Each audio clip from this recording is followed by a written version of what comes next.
ఎర్రగొట్టే కారం రంగు రుచి ఆచి కారం పొడి. తెలంగాణలో సర్పంచ్ ఎన్నికలపై కమలం పార్టీ నేతలు ఆసక్తి చూపడం లేదా? స్థానిక సంస్థల్లో సత్తా చాటాలని రాష్ట్ర చీఫ్ భావిస్తుంటే ఇతర నేతలు మాత్రం నై అంటున్నారా? రాష్ట్రంలో స్థానిక సంస్థల ఎన్నికలపై పార్టీ హైకమాండ్ పిలుపునిస్తే పట్టుమని 10 మంది నేతలు రాలేదా? దాంతో చిరెత్తిపోయిన రామచంద్రరావు కొందరు నేతలకు లెఫ్ట్ రైట్ ఇచ్చారా? అసలు కాషాయ పార్టీ నేతలు రాష్ట్ర చీఫ్ ఆదేశాలను ఎందుకు పట్టించుకోవడం లేదు?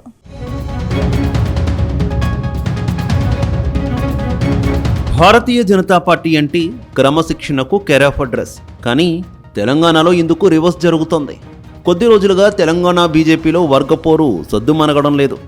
పార్టీలో కొందరు నేతలు రాష్ట్ర చీఫ్ రామచంద్రరావు ఆదేశాలను కూడా పట్టించుకోవడం లేదు.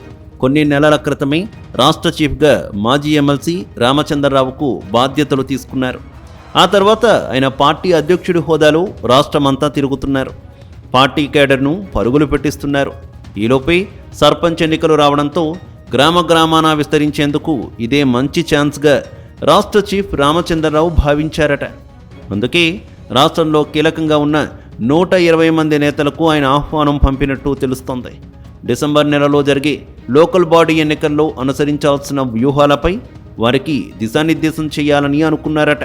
కానీ ఈ సమావేశానికి పట్టుమని 10 మంది నేతలు కూడా రాకపోవడంతో రాష్ట్ర చీఫ్ తీవ్ర అసంతృప్తికి గురైనట్టు తెలుస్తోంది.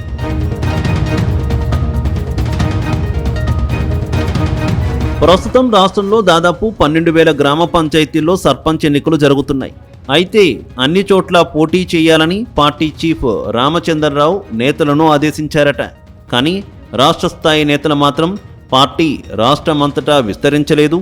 మెజార్టీ గ్రామాల్లో కనీసం బూత్ కమిటీ కూడా లేదు. చాలా పోలింగ్ బూతులలో పట్టుమని 10 మంది కార్యకర్తలు లేరు. అలాంటప్పుడు అన్ని చోట్ల పోటీ ఎలా అని కింది స్థాయి నేతలు ప్రశ్నిస్తున్నట్టు తెలుస్తోంది. ఇటీవల బీజేపీ సభ్యత్వ నమోదు కార్యక్రమంలోనూ కొందరు అత్యుత్సాహం చూపడంతో పార్టీ పెద్దలు వారికి తలంటారు. అలా కాకుండా పార్టీని బూత్ స్థాయిలో బలోపేతం చేయాలని ఆదేశించారు. కానీ పార్టీ పెద్దలు మాత్రం కేవలం హైదరాబాద్కే పరిమితమై కేడర్ను అస్సలు పట్టించుకోవడం లేదని అంటున్నారు.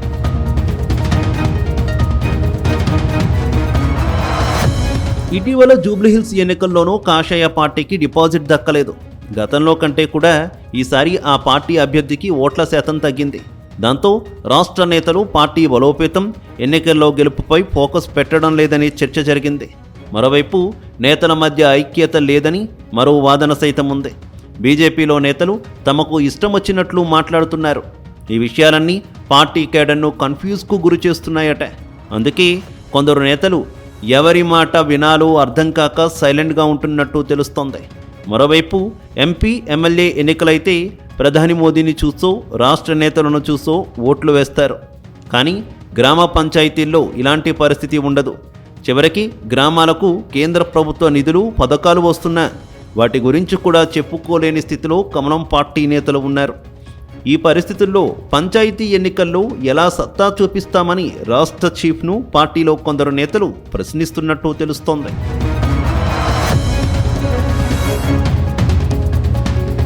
ప్రస్తుతం ఉమ్మడి ఖమ్మం, నల్గొండ, వరంగల్ జిల్లాల్లో కమలం పార్టీ పెద్దగా విస్తరించలేదు. అక్కడ రాష్ట్ర స్థాయి నేతలను వేళ్ల మీద లెక్క పెట్టవచ్చు.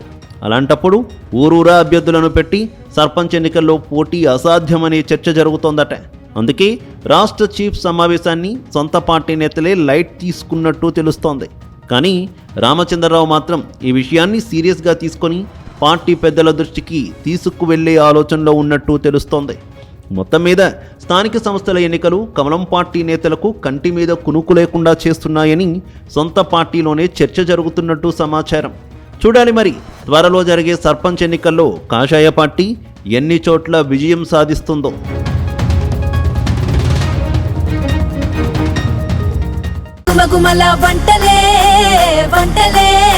ఎర్రగొట్టే కారం రంగు రుచి ఆచి కారం పొడి.